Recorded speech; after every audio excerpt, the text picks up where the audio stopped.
Hello, welcome to today's video. Let's look at a chart for USO. This is the ETF that tracks West Texas Intermediate crude. For discussion's sake, keep it simple, we'll just call it oil.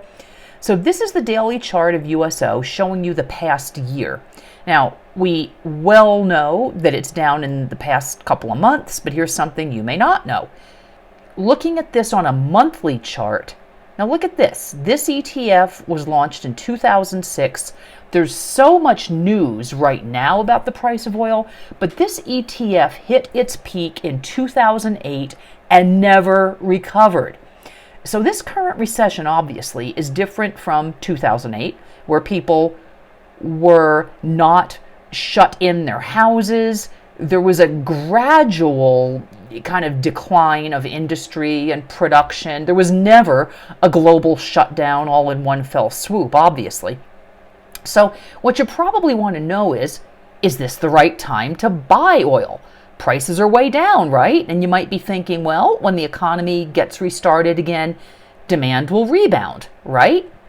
Let's put this in context. A lot of demand historically has come from manufacturing in China. It's not just Americans driving around in their cars, so it's important to think much bigger.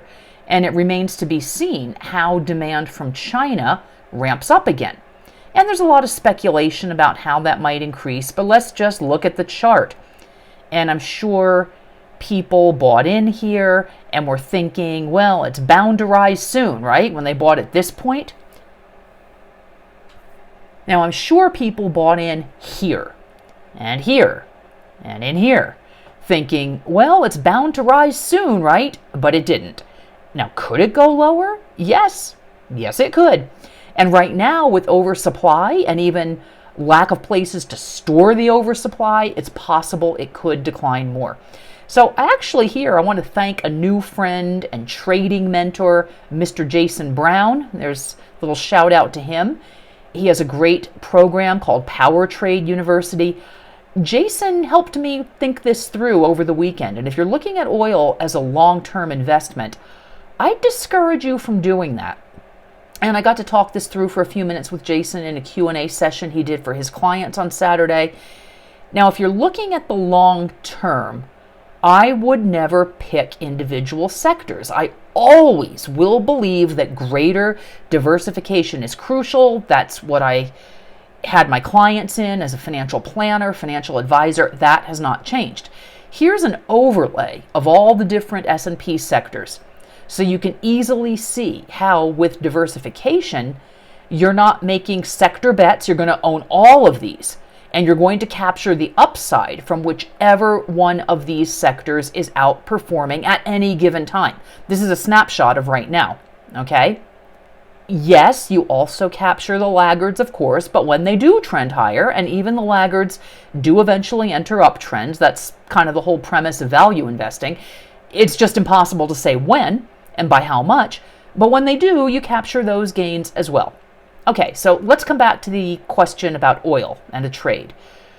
Well, I do view trading a little differently. I'm a little more forgiving of that. If you want to buy something that's clearly lagging with the hope of getting some quick gains, you should put in some stops to mitigate losses or even do it manually if you just want to watch it. That's what we taught for years when I worked at Investors Business Daily.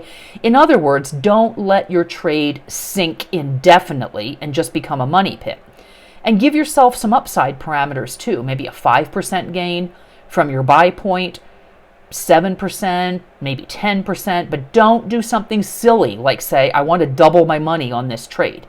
Because then you let the trade ride indefinitely, and then you can get caught in the trap of never being willing to sell. Like in Vegas, if you lose at slots and you keep playing until you get your money back. And yeah, you don't need me to tell you that tends to not work out too well.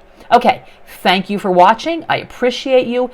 And just a quick note, I will be launching a website and some actual investing programs soon enough. I'll have some more announcements as we get into the summer months, and there will always be market news to talk about. Thanks again for watching. See you next time.